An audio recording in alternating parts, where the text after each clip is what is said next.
episode 4 now of the Bon Jovi Talk podcast. Today's guest is Brian, who's a massive Bon Jovi fan, as we all are. He's one of the most famous Jovi Talk forum.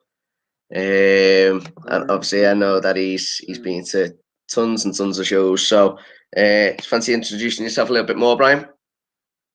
Yes, mate. So, hello, good afternoon. Episode 4. Episode 4. Episode 1 when I last looked. I know, I done one last. Yeah, we're banging out. It's like stockpiling for Brexit, isn't it?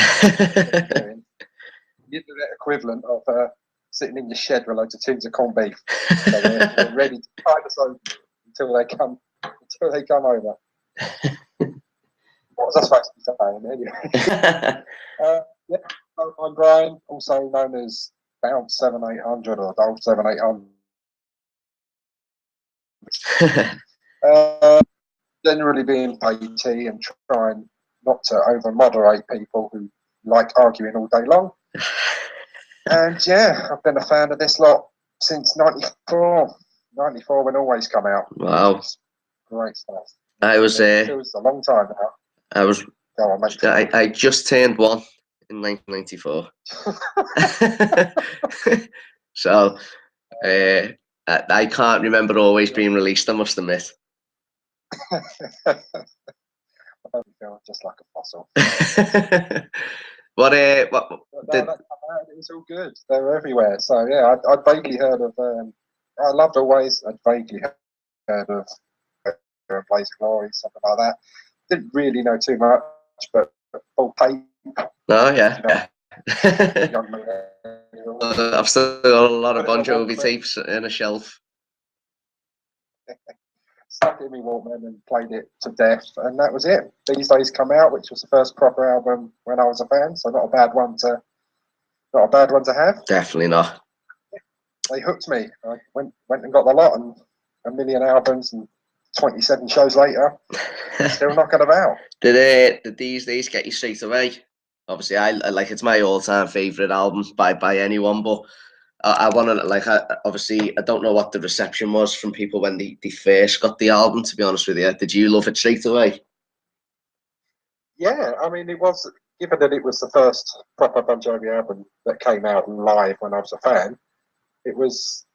I did love it straight away. So it was great. I stuck it in my Walkman, and it was the sound of my paper round, the sound of my 1995 paper round walking up and down the road. It was great, and the order as well. So everything being a tape as it was no skipping, no jumping. It was Hey God straight to Something for the Fame, and and on like that. And it was great. I played it to death, and they were everywhere. They were everywhere around here.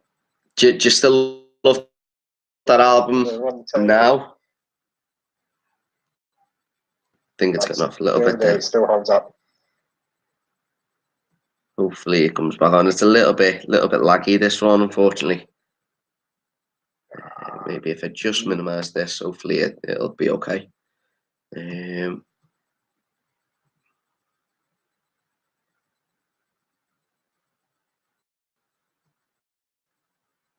Hopefully it's okay. So yeah, as I was saying, is These Days still an album you love then? Absolutely. Still up there as probably the best album. I mean, there's probably other albums which have better peaks in them, like Slippery, things like that. But These Days is the most consistent one. Yeah. That there is, and I get in and listen to it start to finish. Apart from maybe Diamond Ring, not much of a fan of that one, which hearsay for most people, but do you still compare on These Days? Still, obviously, with it being your first album that you got into, do you compare any album to These Days from now on? No, there's no point. You have to keep. I think it's what people say with the tours as well. You just got to keep readjusting your expectations. Yeah. They still produce songs that I like. It doesn't matter if it's not These Days. I still like This House and quite a lot of What About Now as well. Yeah, it's if I didn't, I wouldn't. Not as good. There's still songs. So for me, I'm not a huge fan of What About Now, but he's still got songs like That's What the Water Made Me, which it could go on any album for all I care, and I'd still absolutely love it. That's it. Put somebody put that in the top 5 Bon Jovi songs yesterday. Well, I need sectioning. That Yeah, I think it's quite underrated, Thick as Thieves. As I mean, I don't hate the What About Now album, but just I think it's certainly not as good as the rest in my opinion. It just seems a little bit unfinished. Yeah. What do you think of the tour? I'm looking forward to it. I'm looking forward to Wembley. It should be good. Are you doing Wembley, or is it just? Yeah. So far, we've got 2 nights at Dublin, and Anfield and Wembley. But I must admit, the one that I'm most looking forward to is Anfield, out of all of them. I can't think why.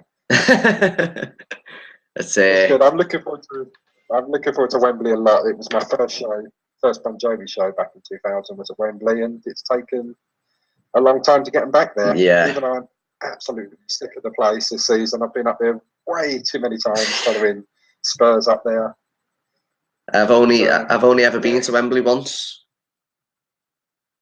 I've done Bon Jovi at Wembley once, but since Spurs have been there, I've been Wembley about 600 times. Yeah, just on Wednesday in Milan. I think one thing we need to they introduced a new bag policy for the England game. So if it's as bad as it was for that game when I was up there, we're going to have to get there about 2 in the morning. Yeah, it was a shambles. Well, I went in September for the Anthony Joshua fight. That was the first ever time I'd been to Wembley. And I must admit, I did love the venue. And at the time, obviously, you kind of go, I'd love Bon Jovi to play here. And I didn't think that in Anfield at the time with the two venues that I'd have gone, nah, there's no chance. So to see them actually play them, it's going to be, just for the occasion, it's going to be something special, I think. It's going to be great. It was that, and I was hoping for. I thought when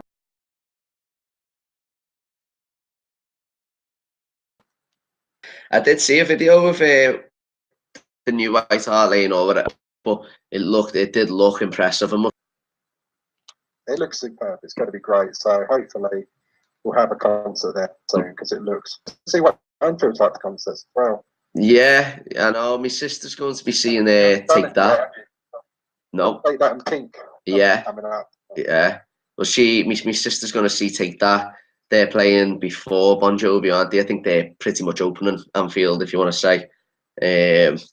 So it'd be interesting to see what she thinks of the sound or whatever she's seating. I'm not going to be seating like, but it'd be interesting to see what she thinks of it, to be honest. Yeah, considering it at the moment, the 8th for me. If I did Coventry or Anfield, it would take me to the big 3-0. So I'm definitely considering it, apart from the fact that Anfield seems to be in the arse end of nowhere in terms of hotels. No, it is. So. Luckily for me, currently where I'm sat in my living room, if I look out my window, I can see the main stand. So I'm very lucky in that sense. So we'll all come out to yours then. JoviTalk meet up and we'll all kit round on the sofa. I've got no problems with that, to be honest with you. That sounds like a good plan to me. I think we'll just watch it from the window instead. Just watch it. Yeah. I love playing darts. I've got a dartboard, so we can play darts and listen to the band. That to me is the perfect night. That's good to me. But obviously, the band are currently in Tokyo, aren't they? They've got a show in, what date are we on? 24th. So I think they've got a show in what? 26th, I think. Yeah, 26th, 27th. They've got a show. So, what are your expectations for this leg of the tour? Not Europe, just this leg. It's going to be interesting. These are going to be the warm up. I think these ones less so than the Australian tour. What's going to probably give the good indication how Europe's going to go. Yeah. So I think they're arena dates, aren't they? Quite possibly. I think they'll be similar. Hopefully not identical set lists. But I'm sure they'll be pretty similar. But it might give some clues to what Australia will get. Yeah. And I think Australian stadiums will show us if it's going to be a really good European tour or just good enough. If they can go up to what they were doing in South America last year, I think it would be okay. Yeah, I must admit, it's not a patch on what's done previously, and I know a lot of people on JT love to debate this till the cows. You know, the band is still good. Exactly. That's it. Ruin a lot of vocals. Do you know, like on look at the raise your hands video. Well, that raise your hands video, you can't keep up with it at all. But the band is sounding amazing. Yeah, I think that's like the fact that at the moment the fact that the band do says the band do sound on top. I still think that obviously there's always a missing because someone is missing, but I think they sound just as tight as they ever have, to be honest with you. In anyway, obviously we know what the problem is in terms of vocals. Missing? Yeah. Is that missing? Matt Bon Jovi, isn't it missing? That's what we're all crying over.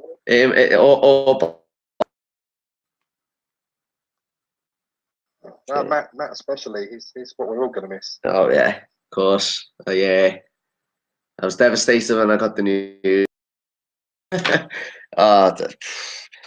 that like I think with like the with the leg that's coming up, I think last night it's a good indicator of what could potentially Europe still right. It's crazy. Once this leg finishes, there's still a massive gap again. Yeah, I don't know what they're doing. I was saying, you know, do you think the reason is just because they are slowly getting on, or do you think it's obviously John's voice? Do you think that like that's a factor of it? Do you think John's just he knows he can't do it anymore in terms of, you know, keep singing every single night at a decent, you know, well, I say a decent pace, but you know, he go for and that. Do you not think he can hack that anymore? Probably not. I don't think they have to do it anymore. These days they don't. I keep saying these days a lot, so you've started me on that. You know, they're old men now. Bon Jovi isn't their number one priority in life, and I'm sure they want to go off. Isn't he doing some show about Princess Di or something? Yeah, in Broadway or something. Dread to think what that's like. Yeah, I'm sure it'd be great. But you know, they've all got Tico's got to go and play some golf or something, and who knows that. It's not the be all and end all like it is for us, is it? So, exactly. Yeah. Everyone, we all want more Bon Jovi. They just want their life. They're not 25 anymore. No. They've got their money. John can go and sit on a pile of money like Scrooge McDuck in his mansion. So I'm sure they'll survive, and it will come around quick enough for us. We'll just have to keep arguing on JoviTalk about why Richie left. There's plenty of mileage in that. Yeah, I'm sure we can add a few more 1,000 pages to that. Definitely, we can argue to the cows come home on that one. So, like with obviously, as I said, then the Japan and the Oz tour coming up, what are your expectations for Europe? Then are the set list wise, are you quite negative in going into it? You're not in terms of rarities. You not think we're going to get much, or do you think with it being Europe, they are going to mix stuff up? What's your opinion on it? I don't think we're going to get too much in the way of rarities. I think days of even 2013 backwards are gone. It's not necessarily a bad thing, to be honest, but it depends what they pick. If they pick a strong set and stick with it and chuck it through in the encore, that'll be fine. Yeah. There are definitely songs I could try, and I wish that they would try a few more songs, you know. But don't get distracted. So, wistfully dreaming of a time long ago. But I think they could. If they need to get rid of the dreaded Lost Highway, whole lot of leaving. Yeah. Which just kills everything. Yeah. Things like Crash and we've got it going on. Things like that. There's enough they can replace it with. So hopefully they will. Probably they won't. We'll see in a couple of days when they play Japan. Yeah. In terms of set list, I genuinely don't know what to expect. You either think, John's going to go all out, which I doubt, or it obviously it's not going to be. I think it's going to be very similar, almost night in, night out. To be honest with you, and that's the only downfall at the moment. I got asked the question before, but on the other podcast, and the guy said to me, if you looked at a set list now, what song would you say you're most looking forward to hearing? So what would yours be? So say for instance, the show from Rock in Rio. If you looked at that set list and they said, right, they're going to play that show at Wembley, what song would you most look forward to hearing? I'd have to look at the set list to myself. I would look forward to anything that they play. If they can bang Dry County out and make not a complete mess of it, that would be wonderful. Anything off of these days would be great. And anything new or anything slightly different. I want a lot of. I might be in the minority, but I want quite a few This House Is Not For Sale songs. Yep, I do. Even though I see them all at the Palladium. Yeah, I'm with you there, to be honest with you. It's for. But if I much more.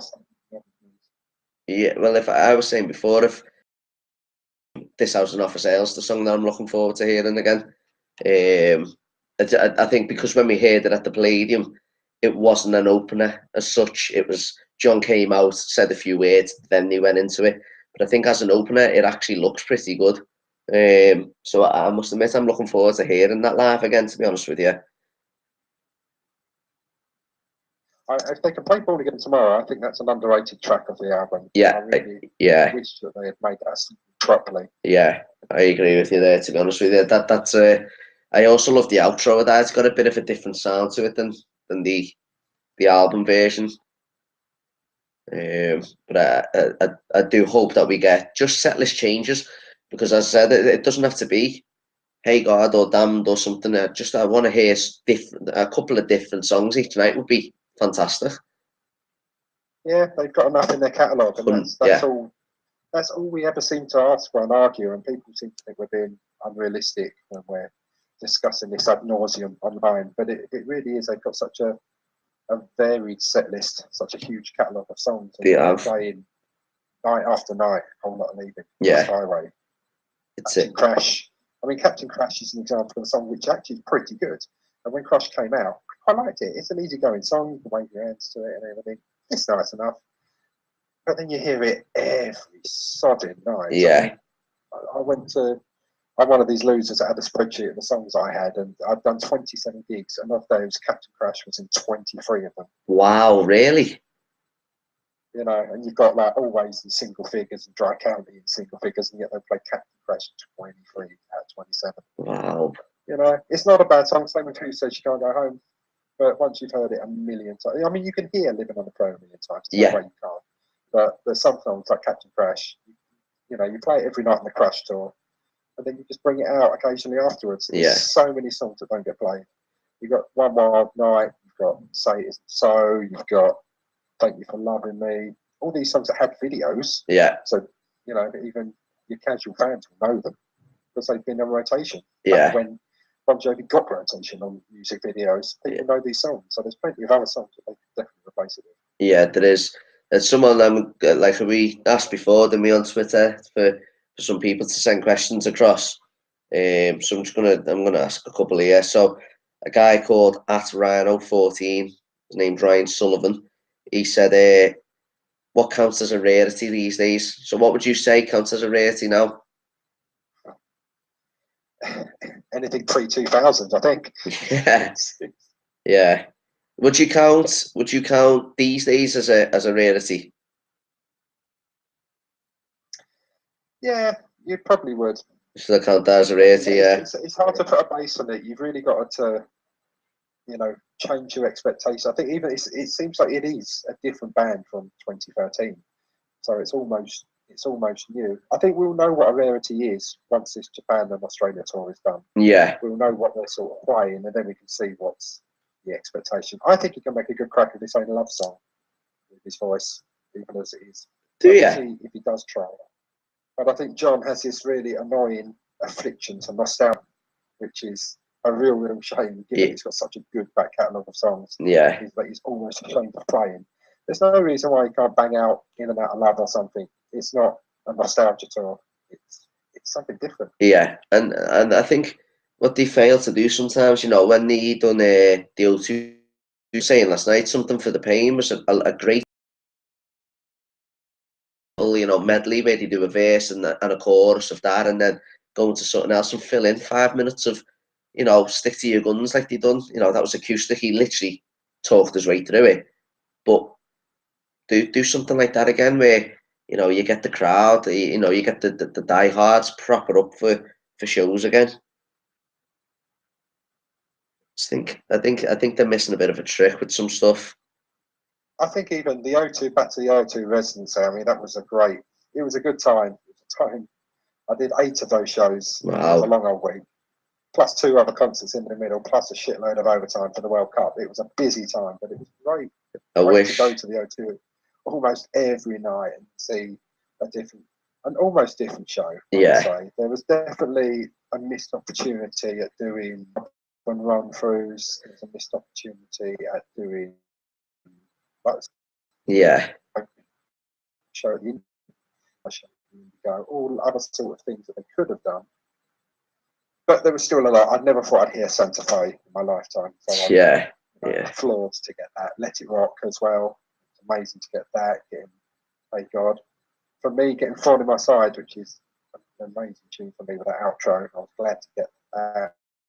Where I was sitting down near the front. I did get that one. It was great. They could have, but they definitely could have. They always seem to have set this. They always seem to be really close to getting it. They're never quite there. They're always just getting there. And I think with the O2, they were good, but there were some shows. I think I remember one of the later ones. I think it was the one where they played Santa Fe. Yeah. Up to that point, I was borderline furious. Really? It was essentially the same as the night before. And it was just like, you know, this is the same show. And this is, whenever people say, why do you go to these multiple shows? You say, well, they change it up. And luckily they did in the end. But the way that it's been going lately, especially in the US, they've not been changing it up much. So I really hope that on these forthcoming shows that they change something up, because that's what makes us go to 2 or 3 shows. It is. We're going to play the same set list every night. Why on earth would I want to go to, you know, Coventry, or God forbid, Liverpool, if I'm just going to hear the same set? It is like, to me, like I always get asked the same question as you. You know, I'm going to, obviously, as I said, the 4 shows in 6 days. And my mate the other day was like, so you're going basically to see the same show 4 times? So I was like, well, no, but potentially this time around it could be. I don't think it will be. I do think we'll get some different songs, but potentially this is the first time ever that I've thought, do you know what? There is a chance that we will get 23 out of 25 songs every night, the same songs. Yeah, well, it's the unknown. We live in hope. Yeah. If they even do that, if John's voice can't cope with a lot and they do most of the same set, as long as they throw something, 1 or 2 in for the encore, you know, throw us a bone. When I did, I think it was Bristol in 2008, it was a really, really short set. But they still threw in Lie to Me. They threw it in Knocking on Heaven's Door. So even though it's a short set, you know, we had something. Yeah. So if they can do that, I'll be happy. Yeah. Get something I haven't heard for, I'm happy. Yeah. You know, there's a few songs I've missed. Wild is a Win, This Ain't a Love Song. There's a few of them that have been knocking around. Something to Believe In, songs that have been played on other nights from when I've not been there. Yeah. If I get one of them, it'll be a success. Yeah, it would. It definitely would. I'll go through the questions again. So, so James D has actually been on this before. He was the first guy who was on the podcast. JD Talks 6666. It is. He has asked, this obviously with the Japan, Australia, and Europe show coming up, what songs that haven't been played much live would you like to make an appearance? I think I'd go back to what I went with. I think I've gone with This Ain't a Love Song. Thank You for Loving Me. Say It Isn't So.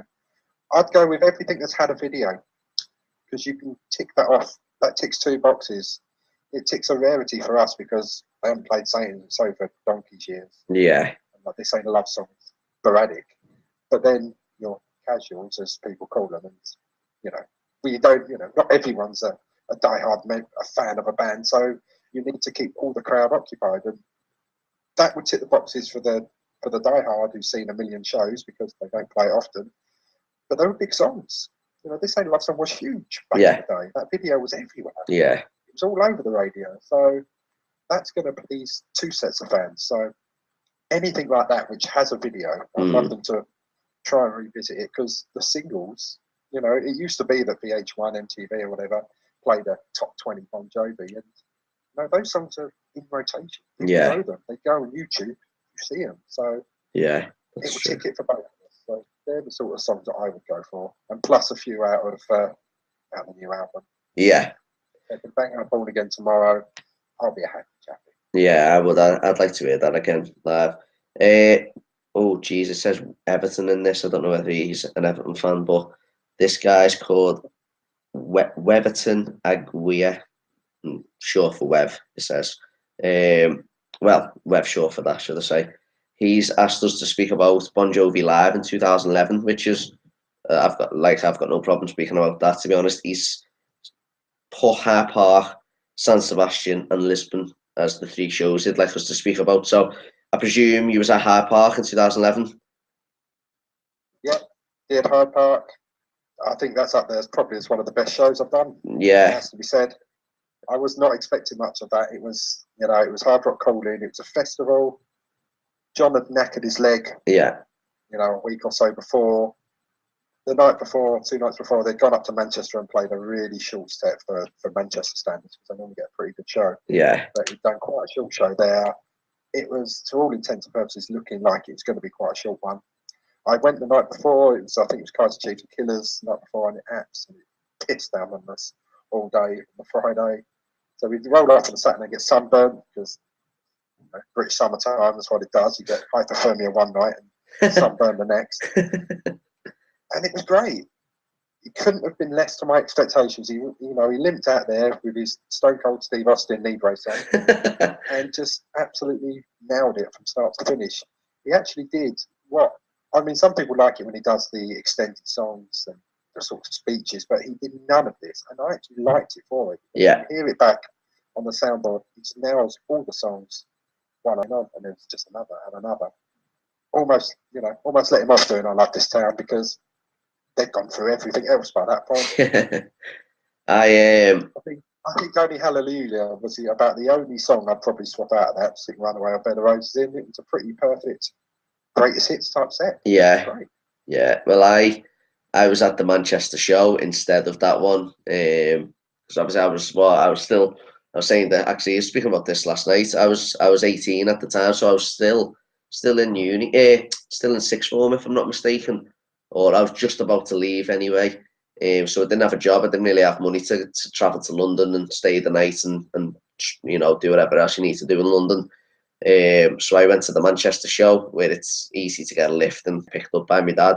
And I was disappointed with the 2011 show, and I thought, you know, but Hyde Park best not get a better show than that. And obviously it was on Absolute Radio, and it blew me away. I knew straight away, just in how John sounded, that I was like, this show's going to be good here. And it was fantastic, I thought. Yeah, definitely up there. One of the best, if not the best. I've struggled to find one out of the ones I've done that better. That one, it was brilliant. Like some of the songs that they played on that, as you said, like Hey God and you know, Lay Your Hands on Me and songs like that at the time, you know, didn't get played much. You just like, I was listening to it going, surely not, come on. Why are they playing this now? Why couldn't they play this 2 nights before? But it's come across as if he was kind of warming himself up, as we've mentioned, warming himself up for that type of show, to be honest. Yeah, I wouldn't complain with one like that again. I mean, you look at the encore, it's Dry County, Wanted, Saturday Night, Living on Fret, Always, These Days, Love. You know, you can't really top that. You can't ask for much more than that. It is a very, very good set list. Did you go to Lisbon? Obviously, I know Kev went to Lisbon. Did you? I didn't. No, I've actually not been abroad to see Bon Jovi. Oh, have you not? No. I think that now would probably be the time where I could be bothered to get off my arse and go abroad to see him, but I now can't be bothered. So no, I haven't had that. It's definitely been on the agenda, but for whatever reason, I think because I've had enough shows to go to. Yeah. I mean, recently, being in London, there was a choice of 12:02 shows to do, and then the 2011 show, and then I did 3 in 2013. There's always something in London. That's the benefit I get from living in London is that chances are they're going to tour whenever they tour around in this country. They're going to tour down here. So yeah, I've been spot. I haven't needed to go too far. I've just taken the UK road trip to such beautiful cities as Southampton and Coventry, and Manchester, the Riviera of the world. It's like London, New York, Paris, Coventry. It's I must admit it's one. I mean, that obviously you don't come Dublin as abroad, let's say, but I'd love to go to, a Lisbon type of show or a New York type of show, or just to say I've seen them, abroad, let's say. Yeah, I do regret not doing it. I think I saw potentially like the Zeebrugge show a few years back on that tour as well. That was looking doable, just over the water. But, I think Brexit will scupper that for us now. We're stuck here. Probably, to be honest, yeah. But what do you think of the Lisbon show from 2011? Obviously, they streamed it and it's available on YouTube to watch and things like that. Oh man, it's like Vietnam. No, it was a really good show. It was really dark, wasn't it, for some reason on the but it was a great show. It was. I Believe and This Ain't a Love Song, like two of my favourite songs. I Believe growing up was one of my favourite songs. Was my favourite song, should I say, up until about 2006. For years, it was my favourite song, and I still absolutely love it. But that's one song that I would love to hear live. Absolutely love to hear live. Yeah, I heard it. I'm going to make you genocide, but I heard it at Twickenham. Right, bastard. I think that was 2008, wasn't it? So I mean, at the time, Always was my favourite song in 2008. It still is. So I heard Always for the first time. So seeing I Believe get played at Twickenham, I kind of wasn't too bad at that time because I'd heard Always. But I'd love to hear I Believe. I genuinely thought there was a time in the mid 2000s I genuinely thought I'd never get Always. They just never played it. Yeah.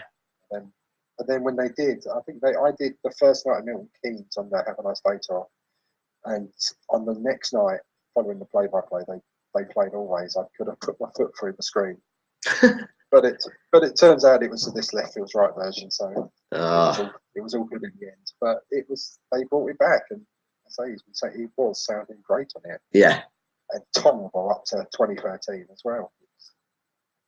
I'd rather him have a go, to be honest, even with his voice as it is. And as I've said a lot on JT's, his voice in 2013 was not great, but it was still his voice. Yeah. From 2015 onwards, it's like a completely different person. So yeah.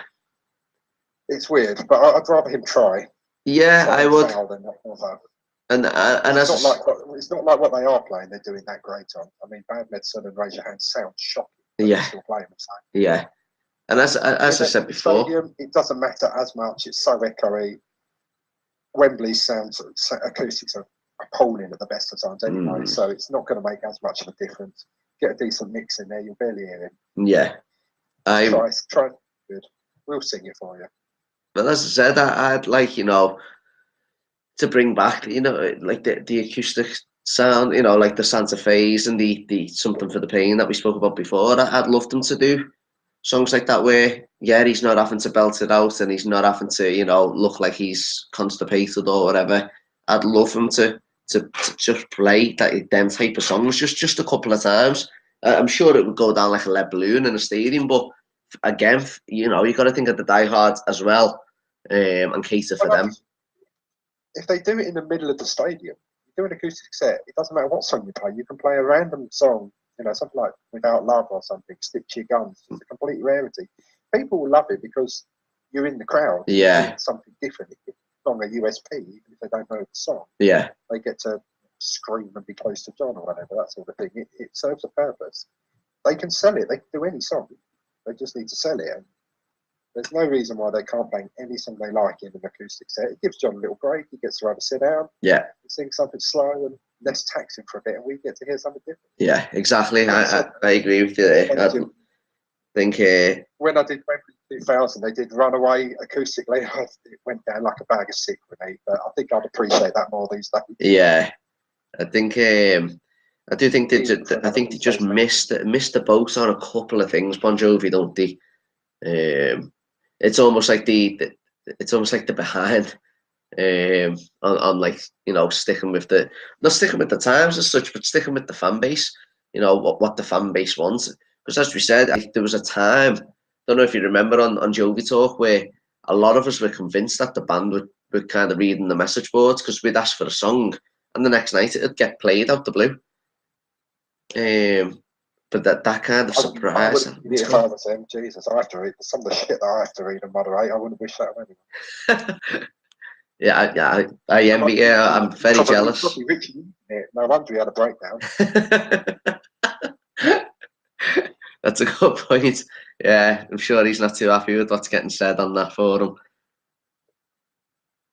Like, in all seriousness, how do you find being a moderator on that? Like, is it, you know, because it for me, I've always loved going on it. I don't post off as much because I just can't be bothered with the replies you get, or the funny business. But I've made some best friends for life on from that forum. So it'll always have like a place for me. But obviously, as a moderator, having to read that and, you know, get people, you know, back chatting and stuff, I just like, is it worth your time? Like, do you enjoy it? It's not bad. It's not that. Let's be honest. It's not that busy a forum these days. There's a few. You know, it's just the same of us in an echo chamber at times, arguing about the same things. So it's not too bad. You just have to tidy things up and not care too much that people moan. People moan. You know, they want us to moderate things. They want us to keep things on topic or not. This sort of thing. You can never win, but you know, it's not. Yeah. Well, that's like the only thing. We can try and let discussion go on there, really, even if a lot of time it goes off on a tangent. And there's a few people who can talk for England on there, definitely. Yeah. You know, you've got to pick a side, because we're in 2018 now, and you're either a John lover or a Richie lover. You're either a hater or a lover. You can't be anything in between. I think that's probably what Twitter does, because you can't. If you say anything bad, it's negative. You're a hater. But at least on the message board, you've got time to flesh out your argument. Yeah, so that's a good point. The amount of, I mean, I'm saying, you know, can you be bothered with the aggro you get? And obviously, you know, as everyone knows who's probably listened to this, I run the Bon Jovi Talk page on Twitter, and you know, I get a lot of it. Find the band you actually like. Yeah, I like the. I think a lot of shit on there, and I know you use the same analogy that I do. It's a football team, and when we're discussing with like-minded fans, we're just doing it from a place where we want them to go better. Exactly. Spurs or Liverpool playing like shit. Yeah. You're standing at the sideline shouting to score to get better. You stick with them when they're losing. Exactly. To win the league at the end of the day. And yeah. We know, you know, we've seen Bon Jovi when they were good, and even though I didn't see them in the 90s when they were amazing, even what I've seen up to 2011, 2013, you'd be proud to show that to people. Oh, yeah, 100%. Yeah. You know, back a few years ago, if you say Bon Jovi the best live act around, you know, you say that now, you'd probably get laughed at a bit. Yeah. You want to be able to say, look at these. You want to be able to show them. You put Live from Wembley on, you can't dispute that they're top of their game as a live act. Yeah. You want to be able, that's all we want them to be, the band to be proud of.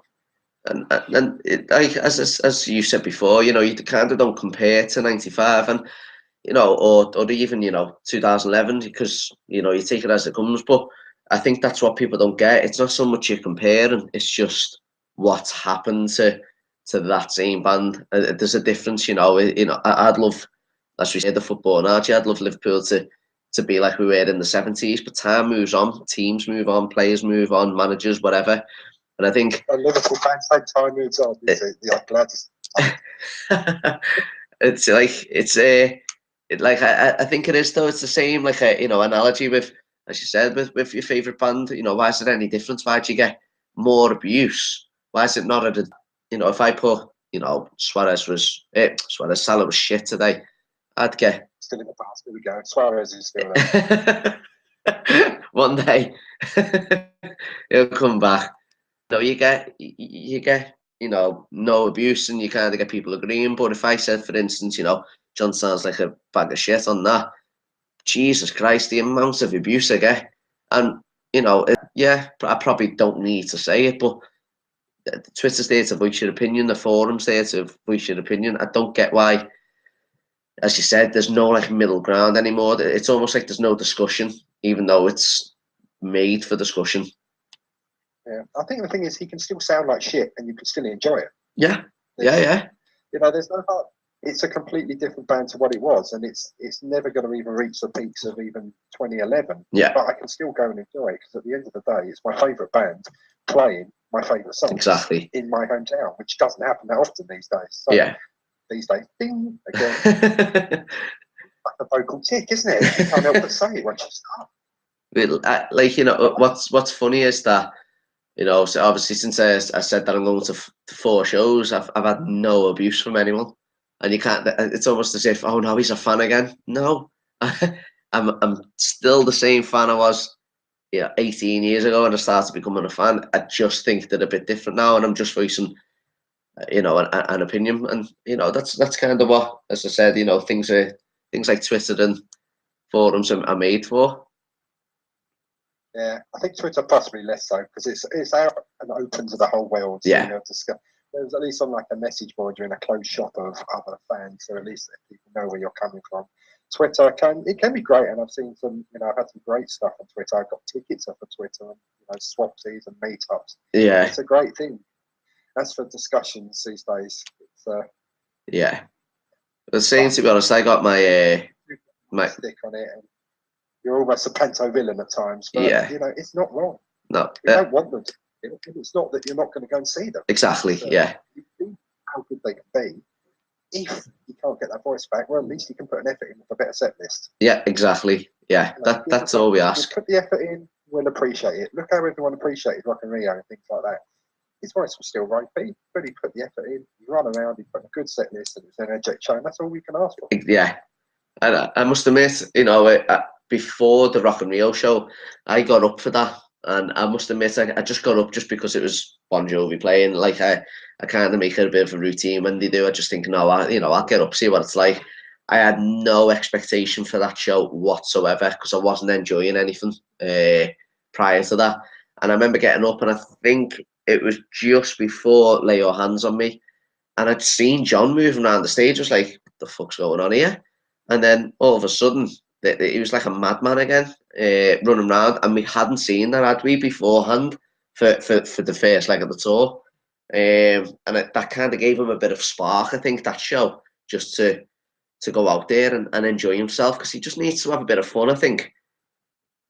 Maybe it's the stadiums. I don't know. I think the American shows, it's a real shame at times that they get such static set lists. Yeah. I mean, bearing in mind that this is a fan base that we would get up, people would get up in the middle of the night to check on play-by-plays and things like that. Yeah. Because they'd give us something different, and yet they'd go whole legs in America changing nothing. Yeah. The last lot of that was ridiculous for that. But hopefully, maybe being in the stadium will change it up a bit. I do feel quite sorry for some of the American fans that they don't get the songs that they deserve at times. Yeah, I do, to be honest. But as you said, it's kind of, you know, it's kind of how they're feeling lately. You know, it's certainly out there, you know, on the day, because as I said, I didn't expect Rock and Rio, even though it was a good environment in terms of, you know, they were outside and it was a massive crowd. I still just thought, nah, he's not going to make any effort. He's going to play it even more safe by sticking to the mic and trying harder to sing. But as we've seen, the more he's moving around, the better he does sound. I don't know why he does that clasping of the mic. I'll be honest, it makes him sound even worse. Yeah, I completely agree with you. Why he thinks that does him any good, because it makes it worse. I was using this thing yesterday with somebody on here. We were speaking about this, and you go to like you know, you've got more time to think of how you're going to sound when you stood there trying your best to hit the mic. If you're just naturally bombing it around the stage, one of your last priorities is how good you're actually sounding. Yeah, it's just natural coming out. The people there don't care. Exactly. You're jumping up and down and giving it. No one cares that you're sounding a bit off key because they're concentrating on you running around. Yeah, exactly. So, as you've it's given us some hope. Yeah, oh, it has. Yeah, and I must admit, I still listen to it, to be honest. A couple of songs from that show, because it was I thought Keep the Faith was fantastic that night, especially with John and Phil down the catwalk, or whatever you want to call it. Little things like that I love. Yeah. So hopefully we get little moments like that. But obviously, as you've listened to the first podcast, and obviously the other two haven't been put out yet, we do a top 5. Name your top 5 Bon Jovi songs. So I hope you've got top 5 planned. What would your top 5 be? Was it Captain Crash? Who says? Oh no, not really, not really. Mine are pretty standard ones. So unfortunately, there's going to be no great shots in here. So really? Yeah. Prayer. Yeah. I think you can't top Living on a Prayer for me. It's you go to any pub or club in the world, the DJ drops that and takes the sound off. Everyone is singing that song. Yeah. And the sound of it is great as well. For a song that's getting on for 30 odd years old, it sounds so good. It sounds so much better than what they put out now. Yeah. Oh, I agree. Yeah. You can still find new things in the sound when you stick on a pair of earphones and you've got a good quality version of it. Except for the Blu-ray version, which I fucked up royally. It is obviously an anthem, a fantastic song. So what other songs would you have in? You said Pray, but what else did you mention? Sorry. It's the obvious lot. You got Prayer. Bad Name actually, has more recently become one of my favourites. Mainly because it came on the radio and my 5-year-old loved it mainly because I turned it up very loud. But he sings it a lot now, and it's really underrated. It's hard to say that You Could Love Bad Name's underrated, but I think in terms of the fan base, it is an underrated song just because we take it for granted for what it is and where it is in the show. It just gets played second. No one really pays any attention to that song in a concert because it does what it does. Yeah. But it does get the crowd up so well, and it is an absolute banger. It is it's not. I was saying this. I mean, are you going to say Once Dead or Lives in your top 5? Nope. Okay, because I wouldn't say like I said last night. I wouldn't have it in my top 50.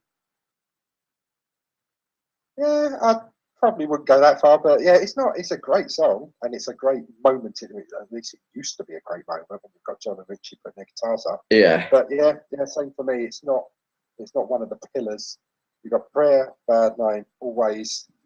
I say got me into it. Classic. It's My Life.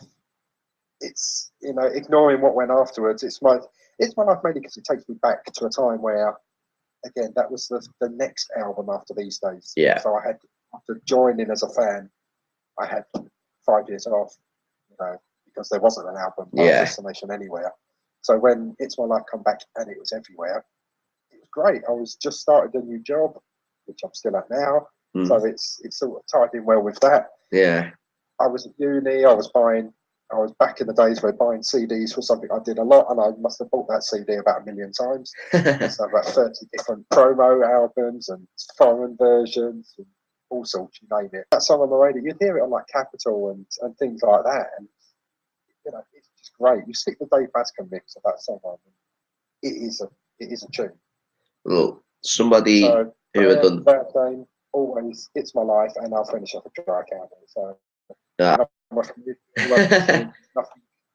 there's nothing new there. There's no rarity there, but they are the 5 classics. Somebody, the guy I'd done the podcast with before, he had It's My Life in his worst top 5. It's just goes to show, obviously, how like the difference of opinion. Like he said he hated the album Crush. Personally, it's not one of my favourites, but I love it because it takes me back to that was the album for me getting into the band. you know, I always remember my brother was a big fan of the band, and he's not anymore. You might remember him on JoviTalk, Paul UK. Yeah.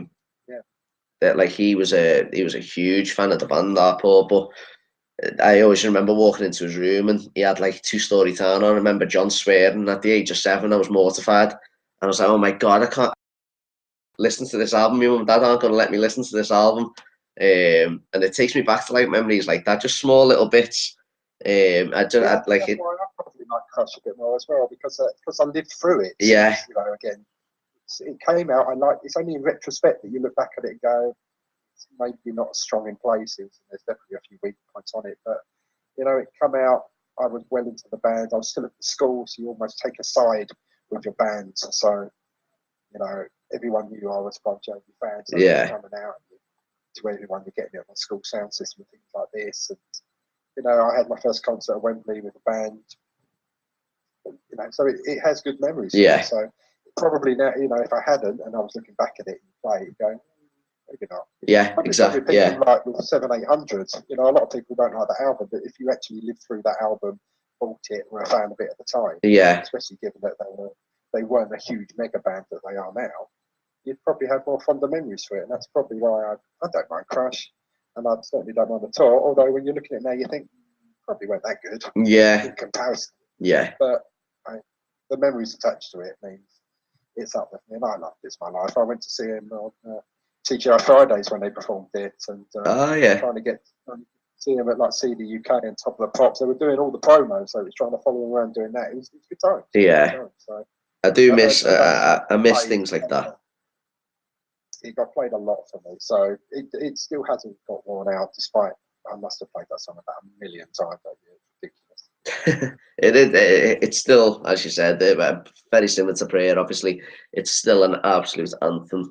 And my dad, you know, whenever he came to pick me up when I was younger from the shows, obviously until I was like I said, 18, when I was at, you know, Manchester, he was picking me up from the shows, or even 2013. Sorry, he'd hear the same songs because he likes to stand outside and listen in the car. And he'd always say, "Oh, you always get Prayer, and you always get Bad Name, and you get It's My Life, and all stuff like that." But they're anthems, they are songs. Personally, I'd have at every single show. Because, you know, he's a... You have, like, people called diehards and got casuals. If I go to any other band, I want to hear their hits as well. Yes, so yeah. No, I went to see Bryan Adams and he played his hits, and it was great. If I go to see someone like Bruce Springsteen, people think Bruce is God. I haven't been to see him. And I worry because I don't know many of his songs, and he's going to come out playing 3 hours of B-sides because that's what he does. Yeah. And the fans love him for it, but as a casual, you're not really going to enjoy that so much. No. And but we were always at least a Bruce light in that sort of way for concerts, in that whenever he sort of would go longer, they'd go longer to a slightly less extent, and they'd mix up the sets, but not quite as much. So it was a happy medium for the way they were doing it.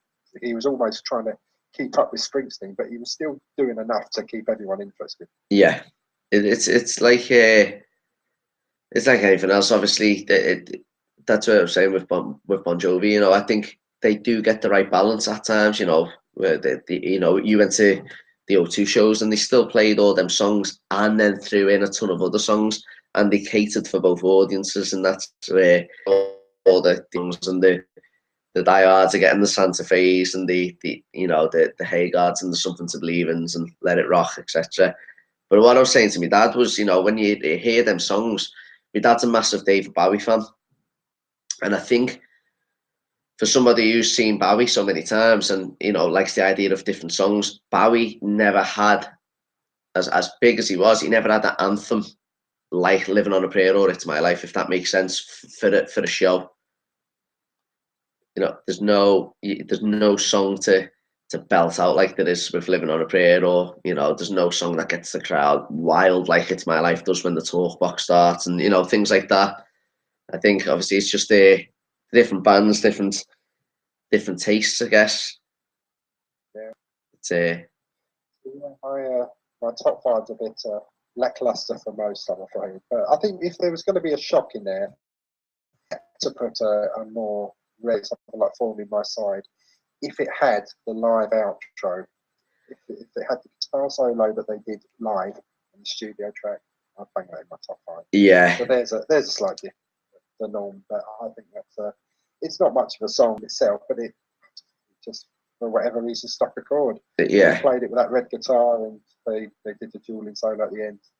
Great. If they would have done that on record, it would have been one of my favourites. It is that, like, I think it's an underrated song. That, and I mentioned on the first podcast, I do wish that Bon Jovi started adding the outros that they play live into the studio, because they'd make them albums sound so much better. There's so many songs that get played live where they add an outro. Like I said, the Born Again Tomorrow, that outro at the end made that song for me at the Palladium. Yeah. So I just wish, you know, little things like that again. As I said, you know, just adding a couple of little bits, and we'll be more than happy. Yeah, definitely. Yeah, we still don't know where we're at. It's interesting. It could go one of either way. We'll know more in a few days. Yeah. How we're gonna go. But I don't think the Japanese dates are gonna shed a huge amount of light. Yeah, no, I don't. Might do. We might get something random out there, but I think Australia will tell us the state of the band. Yeah, you'd think so. Yeah, you would think so. Interesting. Right, so just want to thank you for your time. To be honest with you, again, this is the second one, and I've done over 2 hours of podcasts here. So I must say it's been a productive afternoon. I've enjoyed talking about the band and speaking to different people and having different opinions. So thanks very much for your time and joining the podcast. No worries. It's great to talk to you. I said there isn't a Bon Jovi podcast out there, which is strange, really. There's a podcast for everything. So definitely, I mean, people need to hear the opinions that we've got. You're not a hater of the band. There's only 140 characters or so on Twitter. Yeah. It's much better to express your opinion in a couple of hours podcast. Exactly, and I think, as we said before, you know, it's something that you know, no one's done a podcast before. I'm not saying, you know, it's going to take off, and it's still taking time. Obviously, as you've seen at the start of this, we have no idea what the sound quality is going to be like. You know, I could end this now, and it could be might not be able to hear any of us, but it's all trial and error, and it's just good to have at least something, I think, at the moment. It's great. I mean, as I say, if anyone can get involved in Twitter and join in on JoviTalk as well. I mean, if you love pop-up ads and just arguing about Richie, that's the place to come to as well. So, that's what's kept me there. I must admit, them pop-up ads. That's what's kept me there. Exactly. You never know when you're going to need some Viagra. So. You always need to know that. You always need to. I mean, as I said, if people think that people are haters, they're not. It's just discuss it. Yeah. You know, give an extra opinion, because on Twitter it's easy to just reply with a picture or a swear word, but yeah, you know, on podcasting and forums, you know, we can talk about the minutiae of nonsense. Exactly. Yeah. The cows come home. It is. It's good to have. But yeah, as I said, mate, thanks very much for your time. I've enjoyed this one as well. And hopefully we can do another one when I do, you know, like the sections that I was speaking about, 83 to 87 or whatever we, you know, I decide to do in the shit on these podcasts. I'm definitely going to start structuring some bits down. So if I ever need, you know, somebody to speak about, and you feel you've got some material to, or a time where you'd like to speak about, then just give us a message on Twitter, and we can always do that. So yeah, that's the good thing. There's a lot of material out there that we can all have a crack at. Yeah, definitely. Cheers, mate. Thanks very much for your time there. All right. Hopefully we get to do it again. Yeah. See you later. See you later, mate. See you later.